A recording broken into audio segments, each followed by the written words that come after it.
The budgetary proposals and financial statement that we heard on Tuesday considered that we have, since 2018, when this Barbados Labour Party came to service as government, considered that we have been on a neatly categorized development continuum. And that development continuum that was presented suggests that we went from mission critical, when we came to service in 2018, to mission survival during COVID and other human disasters, to mission transformation now. And I understand why the journey would be depicted in that way.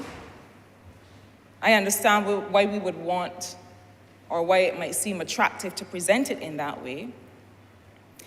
And sir, if this continuum as outlined were strictly true, it would all on its own be laudable. It would all on its own be impressive.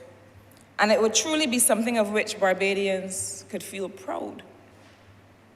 That we were first able to come and quickly stabilize and exponentially grow the foreign reserves. We were able to clean up our urgent sanitation needs and keep Barbadians and visitors healthy and safe. We were able to get buses back on the streets and garbage off them. Sir, if that were that continuum of mission critical to survival, to transformation, if that were strictly true and real, that would be impressive. But sir, I don't really believe it has been such a neat development continuum.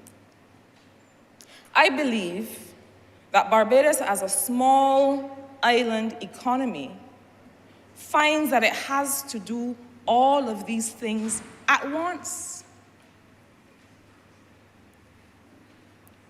It is my judgment, sir, that from the time this Barbados Labour Party government came to service to the people of Barbados, we have been doing all three of those things all at once.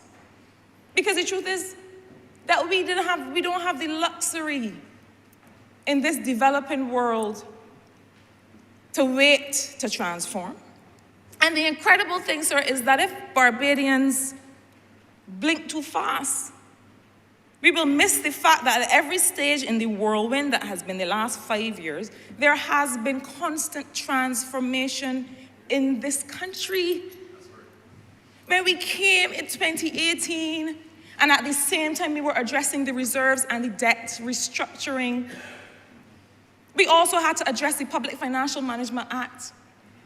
We also had to transform the way that the country would do its business, not just with us and under us, but for all future generations of any government that would come to sit in this place. And that was transformation. We were in mission critical and mission transformation at the same time.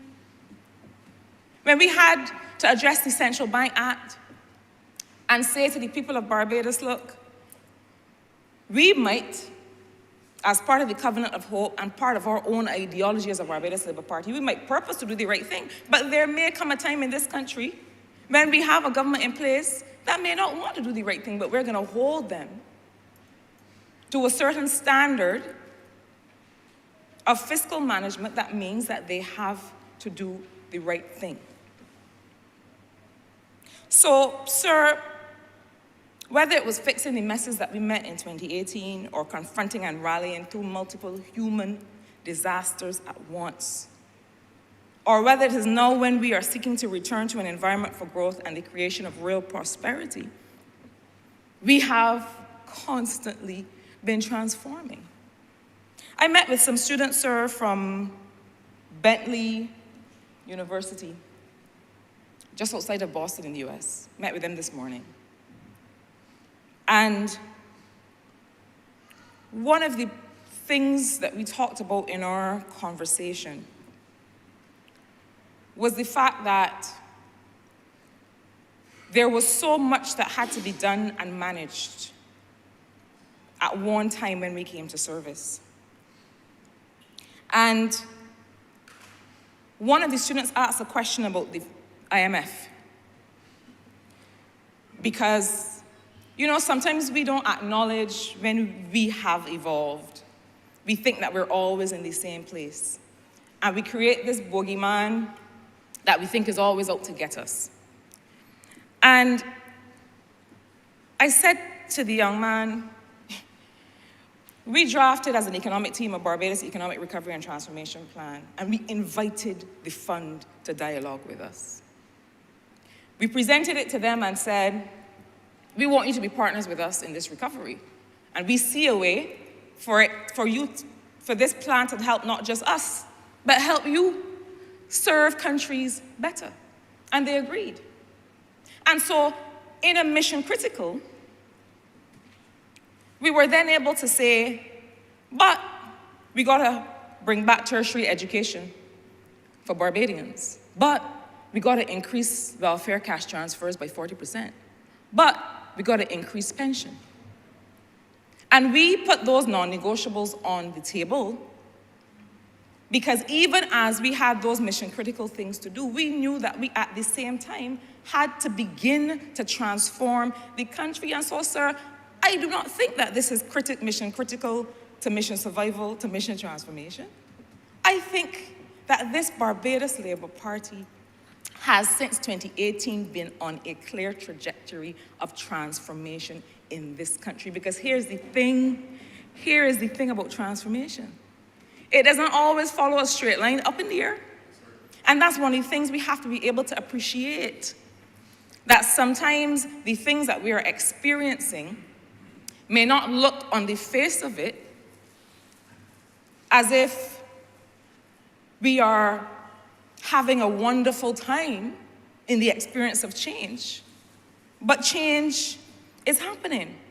So I don't know, sir, why the country seems shocked that this budget sought to listen to people and meet them where they are today while continuing the solid day-by-day, often unsexy work of transformation. I don't know why people are surprised because that is the Barbados Labour Party way. We have to be able to walk and chew gum. We've always had to stabilize and transform. Sir, in April 2017, I had the honor to deliver the Grantley Adams Memorial Lecture, and I gave it the title, Survive or Transform, Why It's Now or Never for a New Development Model in Barbados. And I chose that topic because at that time, in 2017, we had for some years been in the throes of a survivalist governance, where that was all it was about. It was just about trying not to perish. There were no critical missions identified to set us on a path to recovery. There were no transformational programs outlined that would enable us to start the future now.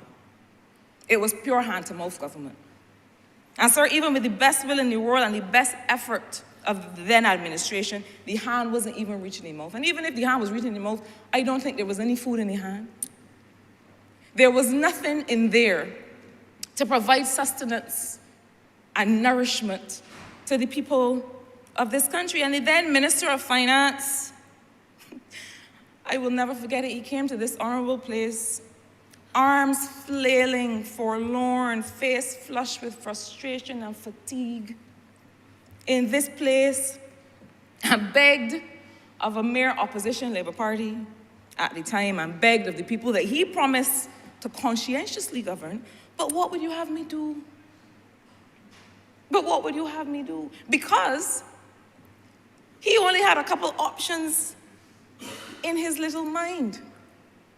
It was either tax or lay off. But he didn't have long to wait to find out what we would do, because shortly thereafter, on the overwhelming will of the people of Barbados, we showed him what we would do and showed him what needed to be done. The Democratic Labour Party could not conceive of a budget of this nature because they have never been the most flush with options or ideas or innovation. And so I don't mind the pronouncements that came before the budget came and the terror that was forecast. I expected that. Because I think sometimes that we have to prepare ourselves to receive the thing that we asked for, and I'll tell you what I mean. Barbados asked for, wanted, voted for a transformational government.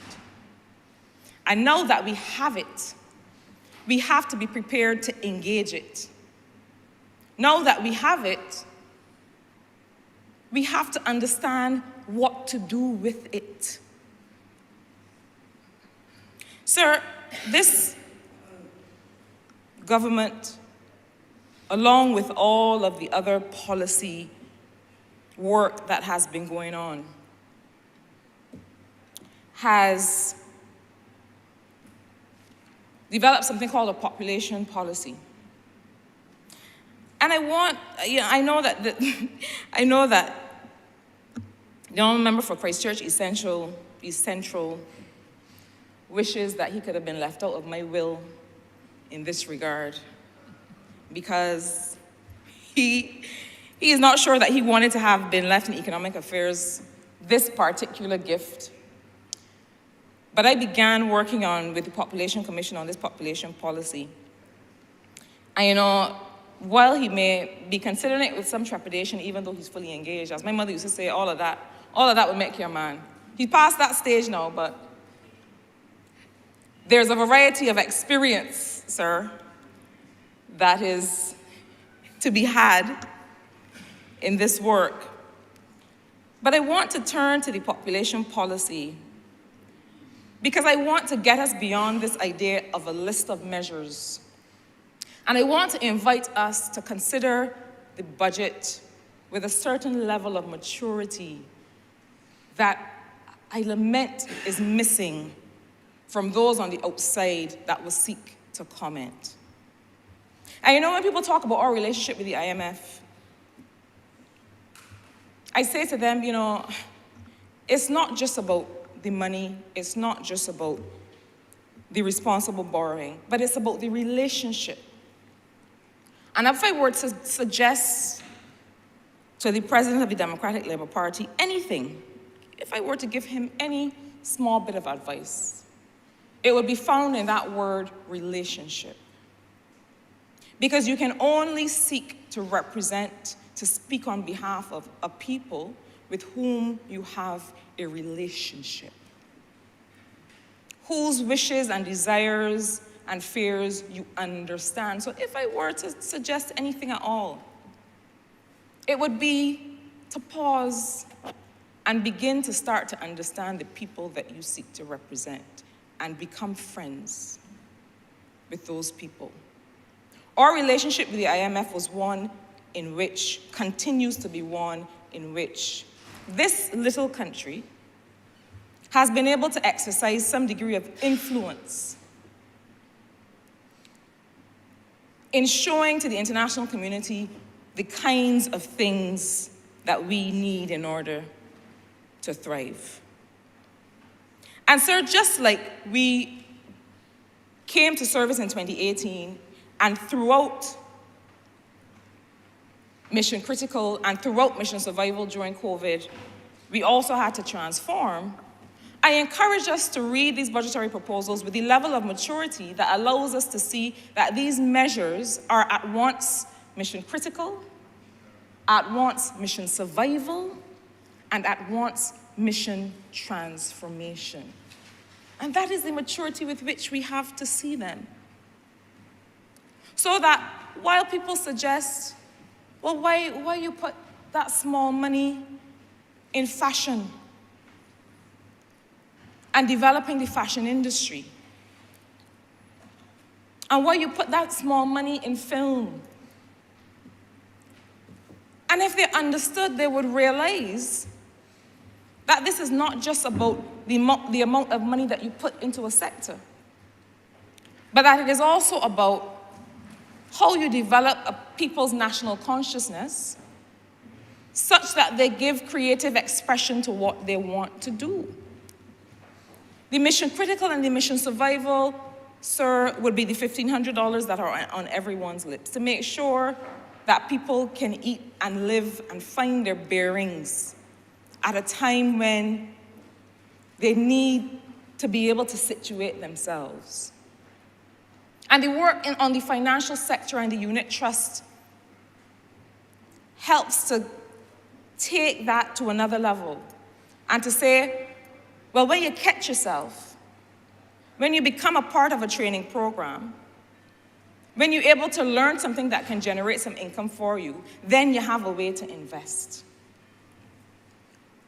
So it is not, I would suggest, as neat and tidy as going from one to the other, but is that we as a small country will always have to do it all at once. And I want us to get used to that idea.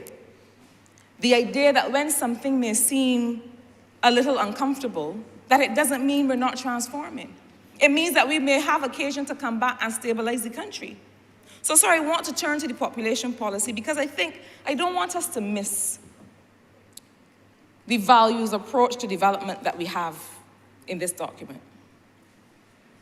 And in the document that is being shared at this time, it talks about the fact that the population policy touches on economic affairs, social protection and development, gender equality, urban planning, education, labor, the environment, and health.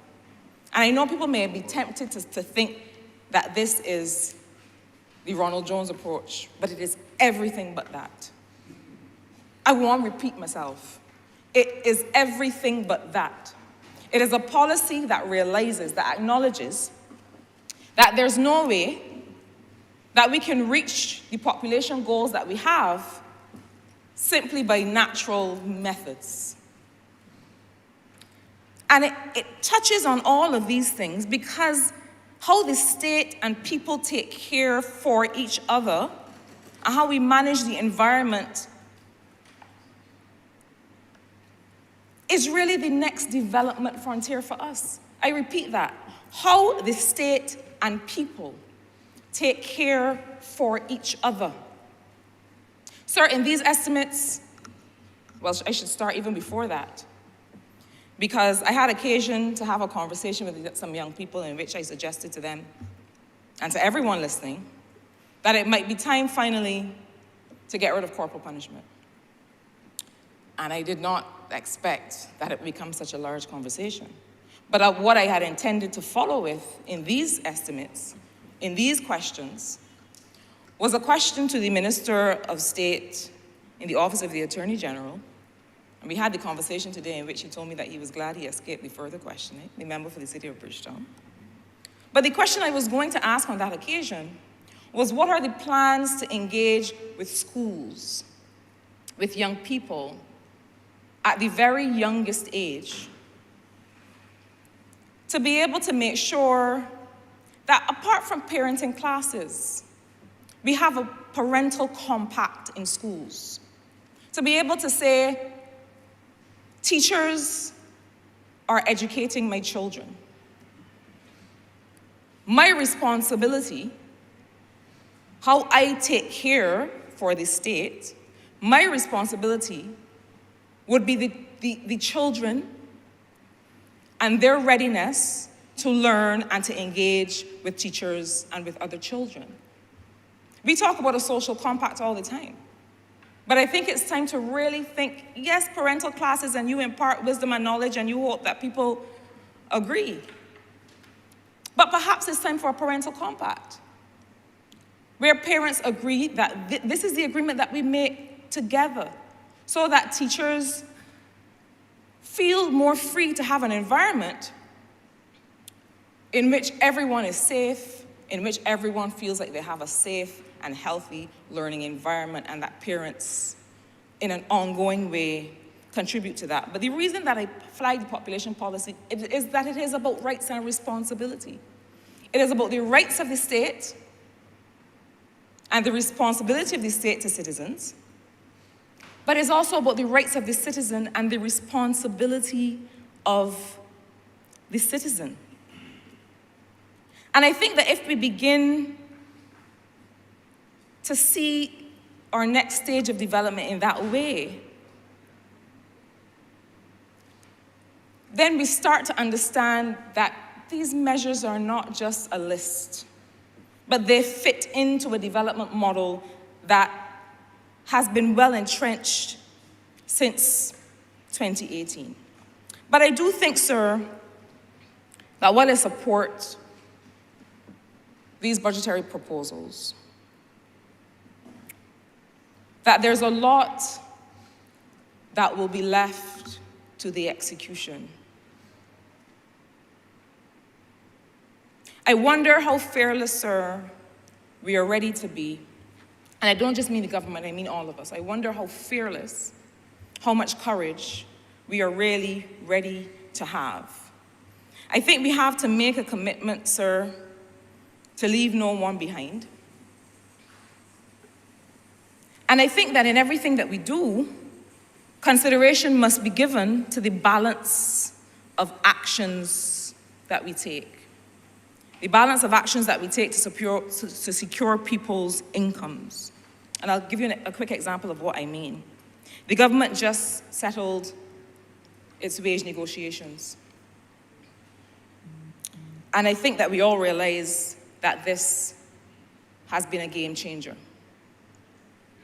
But in the course of that, alongside that, where we see that we have an increased income for those already earning an income, we also have cohorts of temporary workers that are seeing their contracts end and seeing their income brought to zero.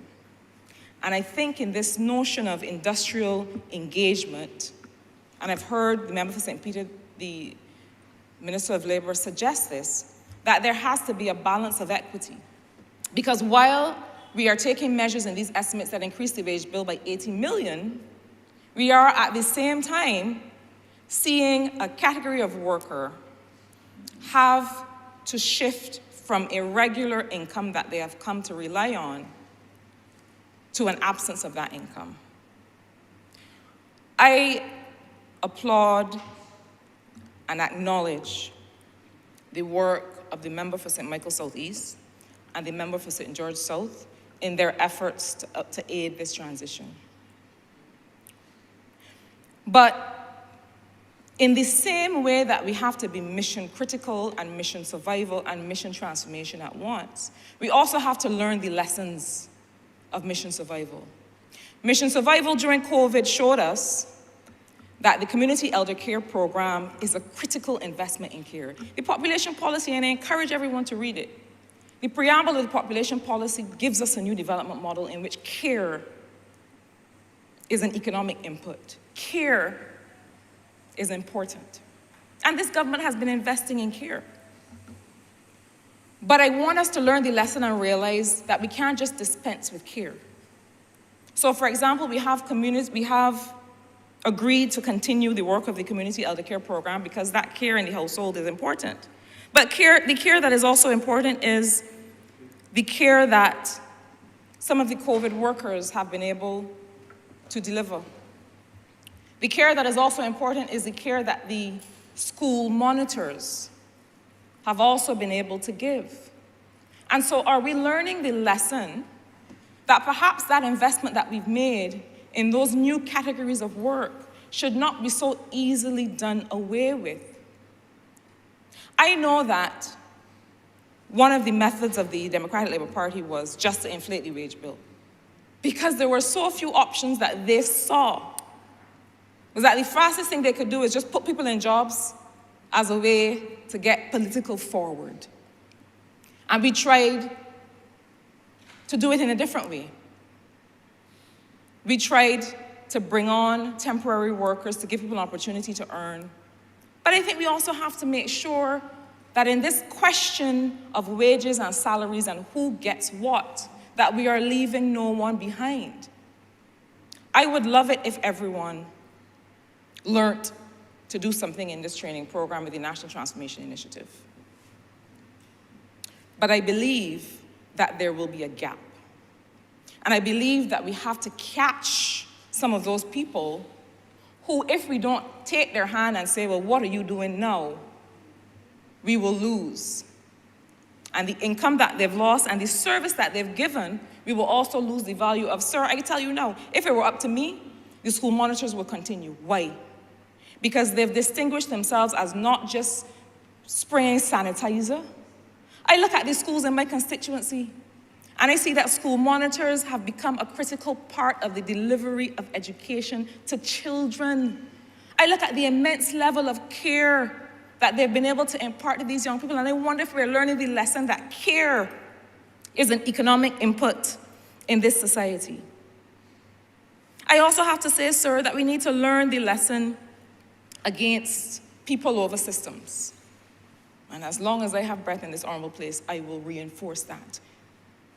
We are in danger of prioritizing people over systems, and I'll tell you what I mean. We have, I feel, to be wary of what I call government by committee. We have in these estimates, and I agree that we have a lot of scope beyond tax and spend. We have a lot of scope, and we said it in the Covenant of Hope, to bring legislation and reform and facilitation, and to engage all actors. But we have in these estimates, in these budgetary proposals, sir, a growth council that sits alongside a strategic council and that now reinvents something that already existed in the name of Barbados Delivers. So we used to have a doing business committee, and now we have something called Barbados Delivers. And I have no argument with putting people together and asking them to come and talk to each other. Barbados has always had a very strong record of partnership in that regard. I remember you. I see, sir. Our clocks are synced for 90. Yes, thank you, sir. But, sir, I think that one of the things that in all this training and management training that we have to be able to deliver for people who are in work and delivering services to Barbadians is systems. I do not want to see Barbados continue to rely on picking up the phone and calling somebody because you know that person can get that thing done. I want to see us get to a place where we have the kinds of systems that we can close our eyes and rock back and say, I know this is going to work because we have perfected this system. And so, sir, I don't necessarily think that the system of senior ministers alongside Growth Council, Strategic Council, Barbados Delivers, I don't think it's harmful, but I don't think it is a sufficient condition to aid the implementation fugue state that ails us. I think that we need better systems to do the work of government. I think too, sir, that there's some things that are the unfinished business of a Barbados Labour Party ideology. Several people in St. Michael South Central, from Britton's Hill to Carrington Village to Bannister Land, need to have their tenantry land conveyed. It is low-hanging fruit. And I heard the member for St. Peter, in strongest of terms, talk about what he will demand and what he will not tolerate, and I don't know if that gets things done in here, but I might as well try it. Because I don't see how having $4 million in conveyancing approved at the Urban Development Commission could be stopping us from giving people the rights to their land. $4 million in a budget of this size can't happen. It should not be stopping us. Because having that title, sir, you will know in your global experience that land title is one of the, absence of land title is one of the biggest obstacles to development for the individual. And sir, there's a lot of things that people can do with that title. I heard the honorable member for St. Michael. Honorable member, watch the clock. I'm watching it, sir. I'm going to wrap up in 30 seconds. I heard the honorable member for St. Michael East, and he's my brother in every way. But he and I, frankly, disagree on this point consistently. This notion that if you give a poor man access to a trust loan, that he will not exercise any discipline in being able to use it is a nonsense. And as a person who grew up poor and whose mother taught me discipline and what to do with a little bit, I reject it. We have to get past the point where we say a poor man is that and a poor woman is that, and never shall they ever do better. I had the occasion to tell a young woman in my constituency in Britain's Hill, you could run a company. You could run a Fortune 500 company. She's a woman that sits on the block and sells snacks from her van.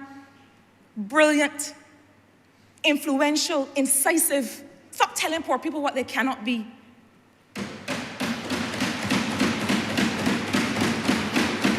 And sir, as I wrap up, I want to suggest that alongside this list of measures, that there are other low-hanging fruit. The question of whether the Barbados Revenue Authority and the National Insurance Scheme can converge their systems so that we have one single system of being able, I owe you money, sir, and you owe me money. I am not paying tax, sir, and I am not paying NIS. And it's the same person? Is the same individual under the law? Why can we not merge these systems to make sure that we have better compliance in both? And I say that, sir, seemingly out of the blue to you, because it is something that I feel that we have an unnatural resistance to, because the people who have been there for so long never did it before. Why can we not look at the issue of the registered retirement savings plan and the fact that it's doubly taxed and that it is an equity issue? You can't tax people twice on one set of income. The family court that the Honourable Member for St. Joseph has assured me will happen. Sir, I fear that, I used to watch Star Trek all the time, and Captain Picard had a thing he would say. He would say, make it so. I am a Trekkie. Captain Picard used to say, make it so. And sometimes we have to have the courage to simply make it so. I remember. So, sir, you're gonna be creased. In closing, The soon give you out. What I will say is that I support these budgetary measures. I suppose, in my capacity, primarily and firstly, as a Member of Parliament for St. Michael South Central, I feel that we have to reach the point where we do the fine work to make it so. To reach the speed that will make a difference in people's lives and the scale that will make a difference in people's lives. And not simply layer committees over committees and think that because people are talking to each other that people are doing. I always pledge my support to this Barbados Labour Party government that has been nimble enough and visionary enough to be at once on a mission-critical agenda, to be at once ensuring that people can survive, and at once making sure that this country is poised for the transformation that Barbadians deserve. Mr. Speaker, I'm obliged to you.